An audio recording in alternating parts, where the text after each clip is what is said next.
Hey traders, today I wanted to talk about candlesticks. Not just basics, but more advanced concepts from candlesticks. So we all know the basic concepts. We have a high, which is the highest of the candle, an open, a close. Open is where the price starts, the close is where the price ends. And then of course, we have the low, which is the lowest point of the wick. Same goes for the bullish candle, but the open is below and the close is on top, of course, because we grew in price. Now, what I want to talk about is mainly candles on, let's say, a 1 hour time frame. If you compare them to how they would look like on a 1 minute time frame. If you can read candles and if you can tell the story behind the candle, you will retrieve more data because there is in fact a lot of data behind the candle. Let's start with a basic example here. Let's talk about a normal bearish candle, for example. So what do we have here? The story behind this candle is basically price opened. We then created a high. We went lower and lower. And then we closed a little bit above that. That's how we could see it. What in real life could actually be happening is the following. We have a nice clean downtrend. That's what could be happening on, let's say, if this would be the 1 hour, this would be the 5 minute, for example. A nice little downtrend. Now, if we look at a bullish example, what's happening here? Same thing, but in reverse. We open, go down a bit, go up, and then we go down a bit again. Now, of course, all kinds of things could happen in between this, right? We could have something like this. And then boom, boom, boom, boom, boom. As long as we have the same endpoint. So let's say that actually this was happening in the background. So this would be, let's say, the 1 minute time frame compared to this candle being a 1 hour candle. So we have a nice clean uptrend, nice bullish price action. And that's basically what that candle is telling us. So if we see a candle like that, like this, we know that either one of these two scenarios will be happening, right? That's something to really keep in mind. Let's go over another example. The doji candle. This one is pretty fun. The story behind it is quite different, right? So we have an open price, we then make a high, we then go make a low, and then we close right around where the price opened before. Now, let's take an example and look at something in real life. So the price opens, we then go up, a little leg down, then up again, go down again, up again, down, up, down, up. So as you can clearly see, this is a big difference if you compare this to, let's say, a normal first candle we covered. So this candle basically closes with indecision. But now the thing is, how do we know that this is indecision? I mean, if we look at this candle, we've been told that there is indeed indecision. But there's a story behind it, right? So if we go back and look at the concepts we learned in the first video series, about market structure, then we would know the following. We create a, let's call this a high. We then create a low. We then create a higher high, followed by a lower low, lower high, then another lower low, a lower high, and a lower low. And then we proceed to break this structure. Now, what do we have here? We have a break of structure, and we are clearly bearish. This bit is obviously a little bit bullish, or some consolidation. This is the open. So this bit here, it's very bearish, as we can see, until what? Until we break this structure. So what do we see here now? Well, the first bit, we were consolidating. In this bit, we were bearish. And here we broke structure or changed character, right? Because this is a change of character. So do we actually know what price is planning to do? If we compare it to the previous candle, where price really had a clean direction and we had a clean structure, well, this price doesn't.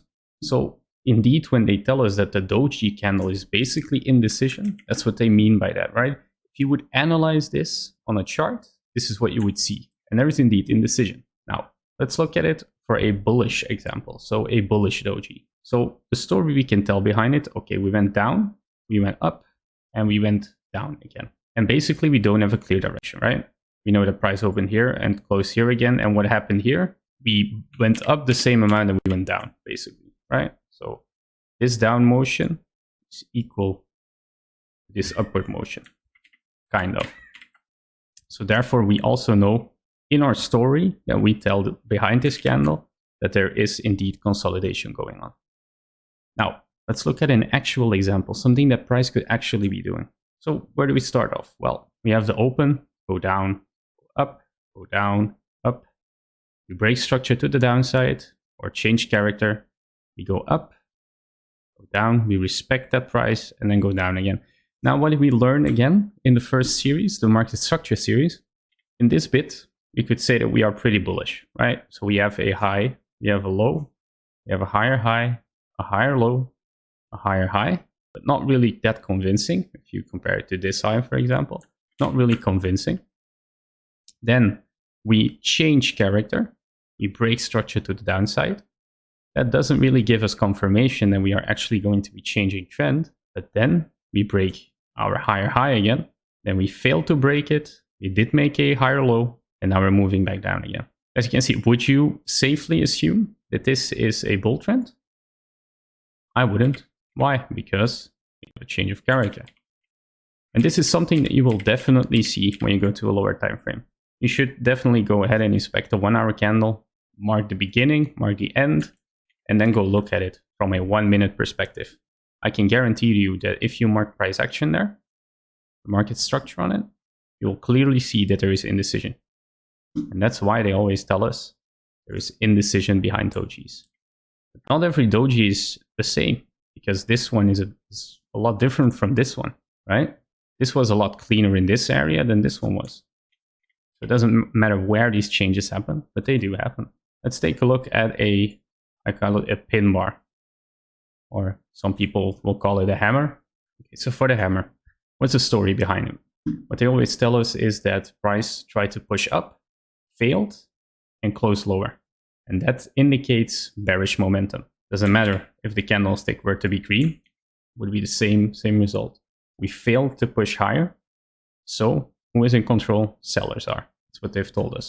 So what's the story behind it? Well, look, we move up, we then move down aggressively and move up a little bit again, to then reach that close. Cool. So that story is basically telling us what we know. Okay, we tried to push higher, we failed, and we dropped down immensely. Now, let's look at an actual story. This is what price did. So we started to push up, we made 2 highs, and then we respected our first low, and then it looked like we were about to respect this low, but then we failed to break this high, and we made a lower low. So we have a change of character right here. We then make another lower high, a lower low, and we might continue that pattern. Because if we look at this, this is indeed indicating some clearly bearish momentum. Why is that? Well, first off, we have the change of character. And after the change of character, we basically confirm that we are bearish, because this zone and this zone are respecting those previous points.